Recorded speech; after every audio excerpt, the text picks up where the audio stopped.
Okay, guys, it's time once again to react to more CinemaSins videos, and CinemaSins videos on Christmassy films, that they sin on. And that's right, you read the title, and you know what the next CinemaSins video I'm reacting to, and that being Everything Wrong with the Santa Claus in 14 minutes or less. Yes, the first Santa Claus movie with Tim Allen. Yeah, so I gotta say, the first Santa Claus movie, and here's the thing, I of course reviewed all three Santa Claus films, and if you want to go check them out, I'm pretty sure that, I did state this before, and I'll say it again. The first Santa Claus movie is not really my favorite, in the Santa Claus. I know it's the first one, okay? And I respect it for, being good and for it being the first. The first one is what started it all. But I'm just saying, it's not really one of my favorites. I'm just saying, because I have stated this, and I've stated that I really enjoy the sequels. Kind of just like how I am on the Toy Story films. Like, I enjoy the sequels more, if you get what I'm saying. So, But again, it's not to say that I don't like the first Santa Claus movie. I respect it for what it is. It's good, and as I've said, But yeah, so it's going to be interesting to see what CinemaSins has to say on the first Santa Claus film. So without further ado, we shall begin in 3, 2, 1, start. Oh, wait a minute. Back it up a little bit. Okay, let's try again. 3, 2, 1, start.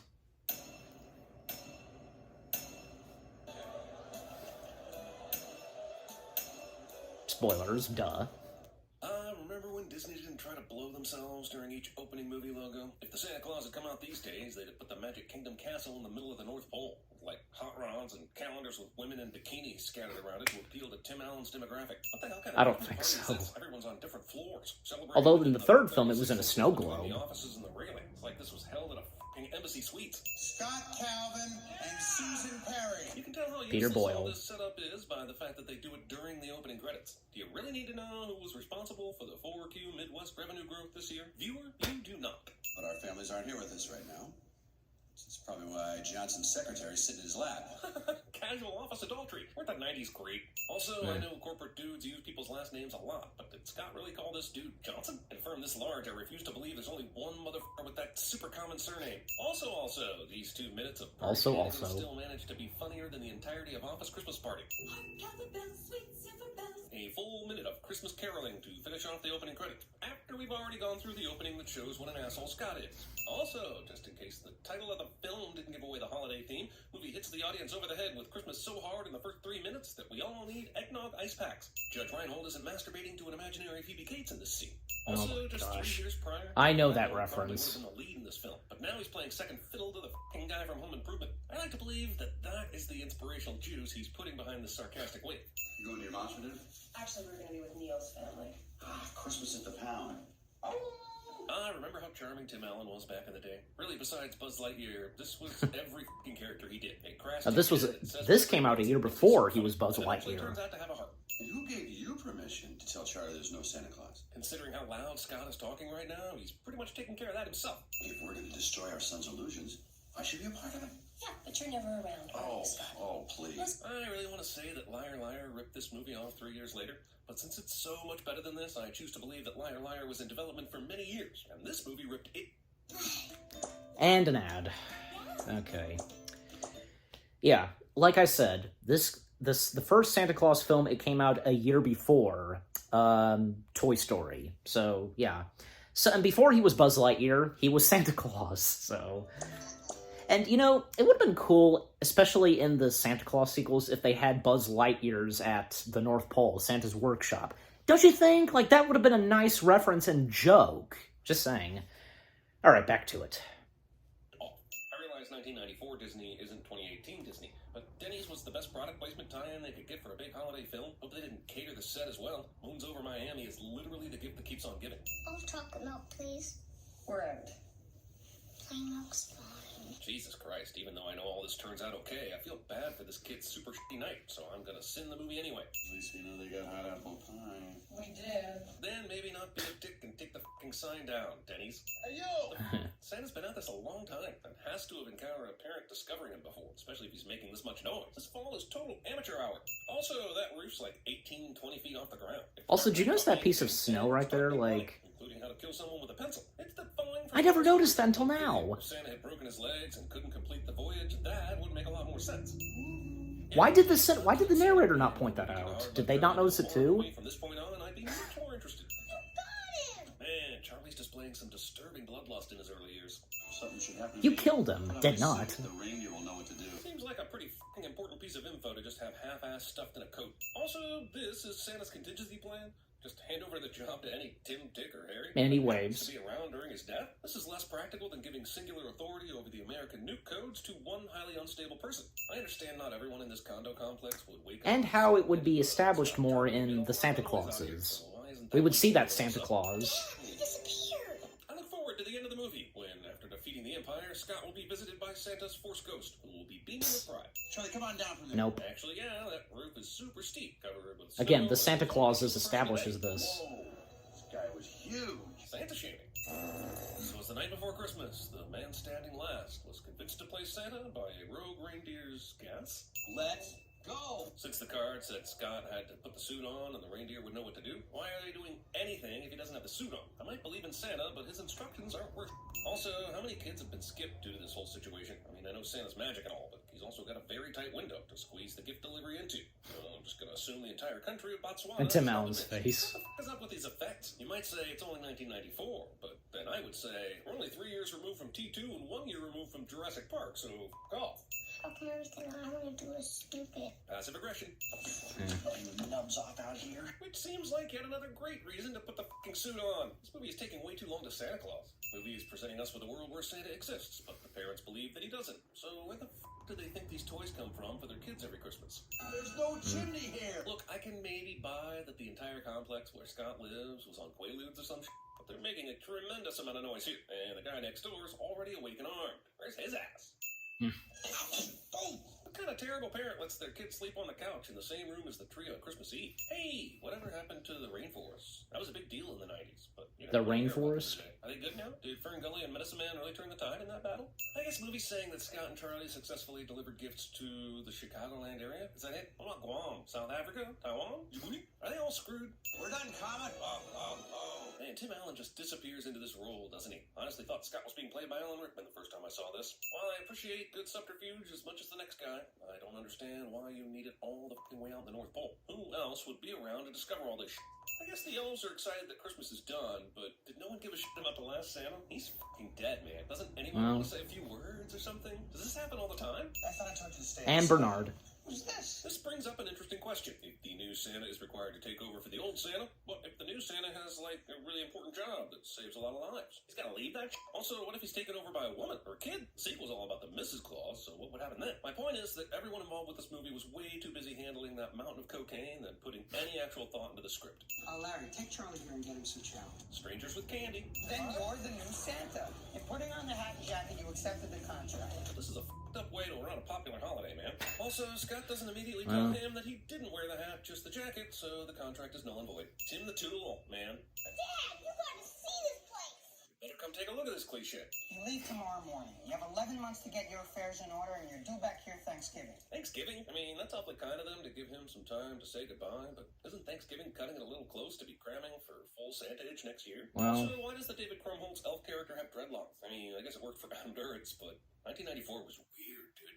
You should get some sleep. Yeah, but It was the sun was coming 90s, up to so- Chicago when they flew by, and that had to have been several hours ago. Even though the North Pole is constantly dark in the winter, it doesn't mean it's actually nighttime. And Charlie's mom said that she was picking him up super early on Christmas Day. Just because there's magic here doesn't mean you can Doctor Strange the timeline, damn it. Why are Scott's pajamas a perfect fit? We've seen that Santa outfit was huge on it, and Judy definitely gave him official Santa's PJs. Did the original Santa squeeze his fat ass into these things? I see it, but I don't believe it. Really? The background of the North This is an Pole. obviously painted backdrop you're looking at. That would completely change in the sequels. You know where they make all the toys? God damn it, I've heard kids more excited about describing a trip to the grocery store. How the hell does Charlie state this so matter-of-factly? That's the new Santa. The regular Santa fell off the roof, and Dad put on the suit. I'm not sure exactly how old Charlie's supposed to be, but I am sure Well, he's at least my mom and stepfather. it's gotta be are older, 6, even I when tell think. them Dad's the new Santa years old.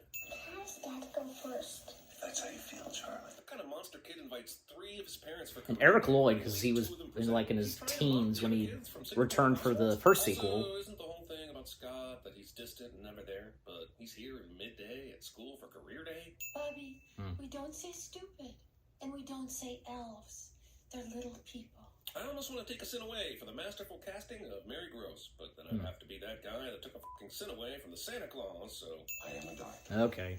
No, he's not. He's a psychiatrist. This movie really makes me realize how many jokes were mined out of the he's not a real doctor trope. Dentists, dermatologists, psychiatrists, plastic surgeons, podiatrists, they're all apparently open game for comedy gold. Serious question, was this look this popular in 1994, or was it a pure accident that Wendy Crewson looks exactly like Uma Thurman in Pulp Fiction? I know who you are, Dad. Hey, I didn't even think of that. Did the elf series The hair- same hairstyle. follow up with Scott after Christmas? Sure, they're letting him get Is that the his 90s version, cut? but I don't he's know. a brand new fucking Santa, man. At least send him the manual to start reviewing after he gets back. How can one man, in one night, visit all the children of the world? I think there's some sort of time continuum that breaks down what Santa's gonna slay. Just go ahead and say yada yada. Yeah. Kid. Not for Santa himself, just for this movie. I mean, you're not listening. We are very concerned about this. Concerned about what? I gotta side with Scott in this case. Charlie is a young kid who has a very healthy and active imagination.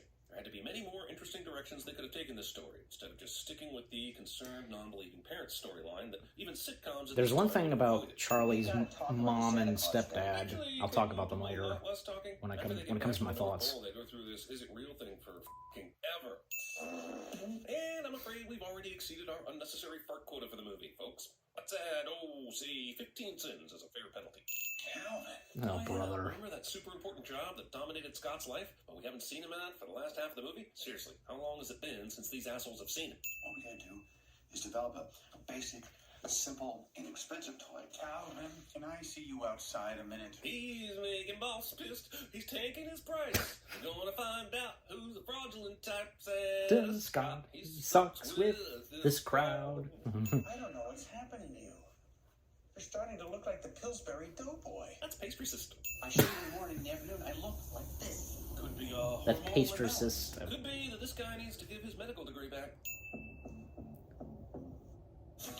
And an ad. Okay. Yeah, and Peter Boyle, because I'm pretty sure, I don't know, because I used to sometimes forget that he was in the first one, because, like, when he appeared in the sequels, he would then play Father Time with the legendary figures.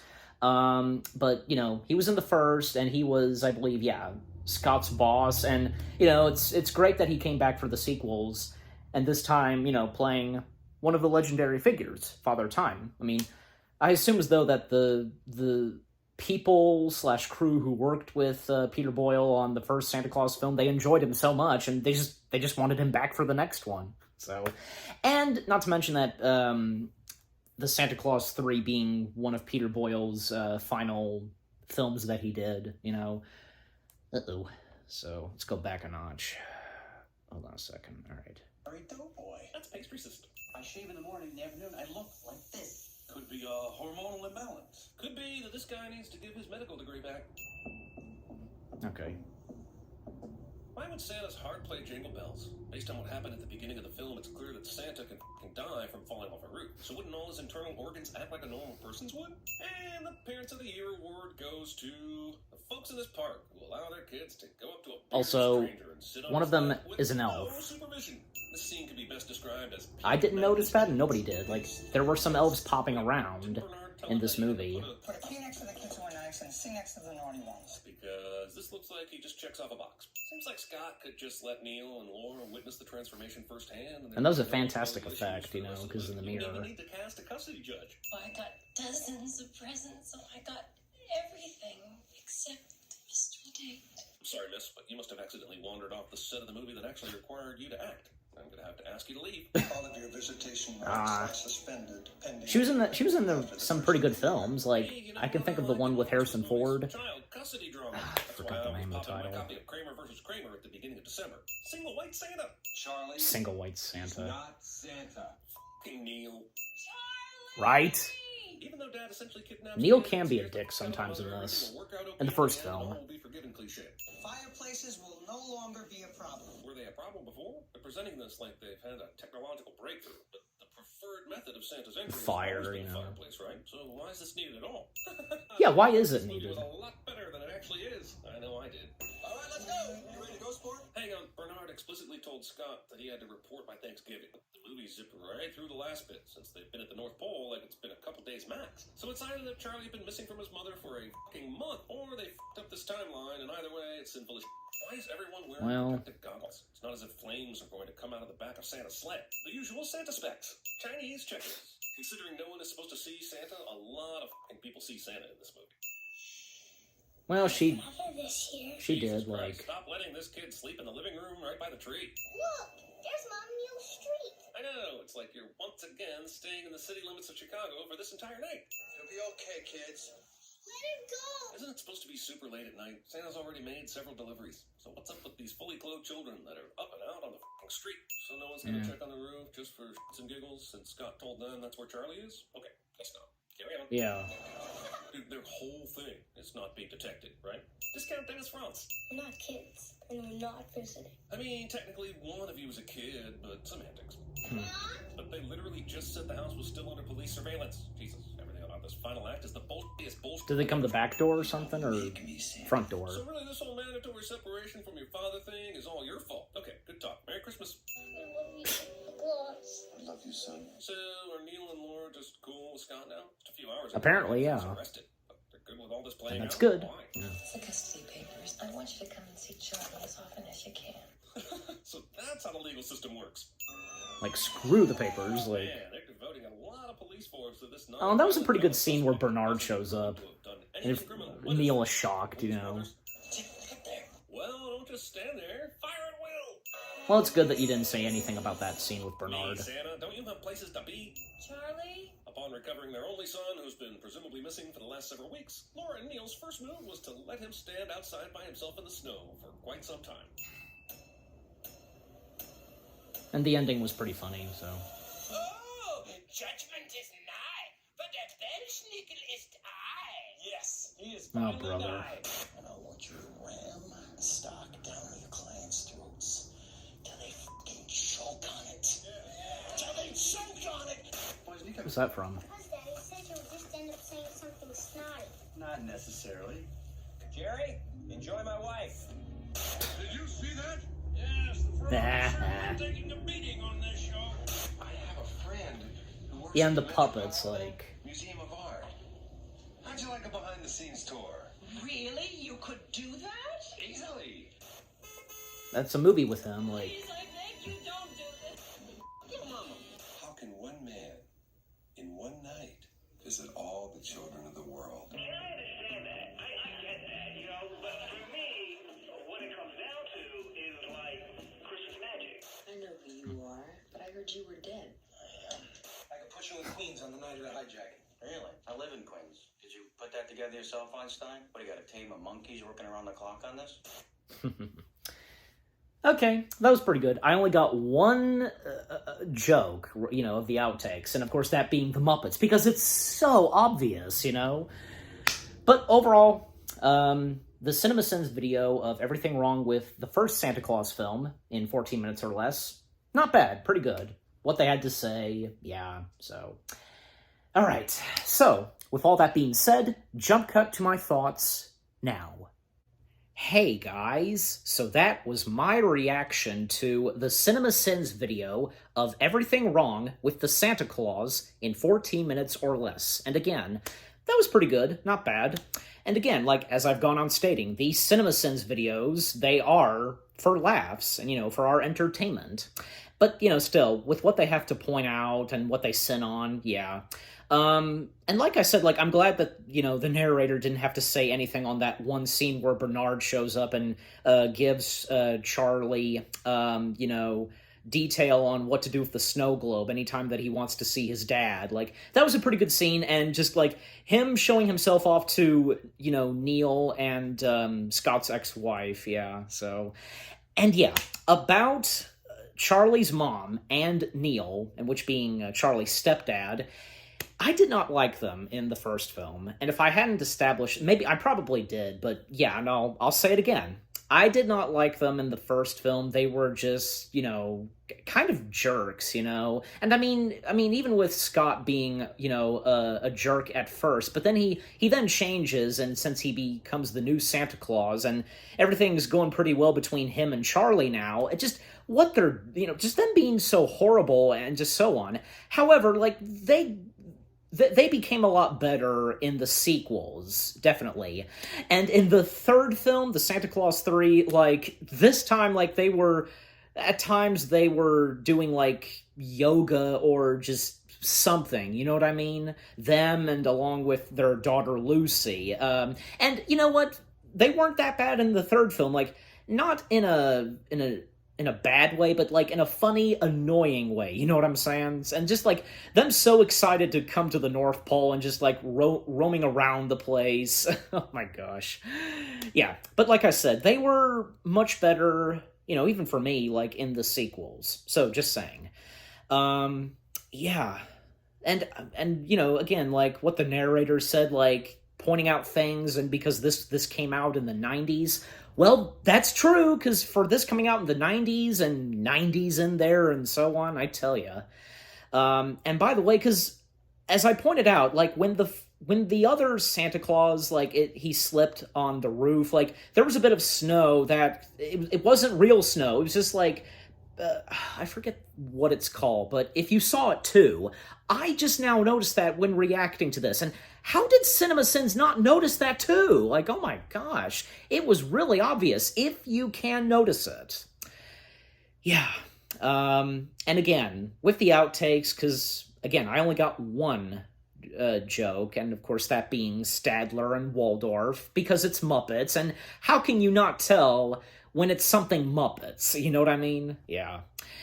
Yeah, just overall, the first Santa Claus film, it's good for what it is, and, again, like, it's the first one that started it all with the sequels, and of course, as of now, we have the Santa Clauses, the Disney Plus series, and how, for one thing, in Season 1, they establish on the history of the Santa Clauses, and especially we get the appearance of the Santa Claus that was Santa Claus before Scott became Santa Claus, the one that slipped on the roof, yeah. And, that Santa Claus talks about, why he slipped on the roof and, passed the coat to Scott, etc. I think that was done pretty well. And in that episode, we got the returning appearance of Bernard. So, yeah. So again, overall, the CinemaSins video of everything wrong with the Santa Claus in 14 minutes or less, it was pretty good, funny, entertaining, and again, that's the purpose of these CinemaSins videos. And what about you guys? What did you think of the video itself? And, if you enjoy the first Santa Claus film, and who doesn't? And if you enjoy the sequels as well, everything that they talked about, with everything wrong with the Santa Claus, and what did you think of my reaction? Leave comments and give this reaction video a like, as always. So, with all that being said, thank you very much for watching. I hope you guys enjoyed my reaction to everything wrong with the Santa Claus in 14 minutes or less, CinemaSins. More reaction videos are on the way. They're going to be awesome. Keep looking forward, and I'll see you guys in the next video/reaction. Take care, peace out, and happy holidays/Merry Christmas to you all.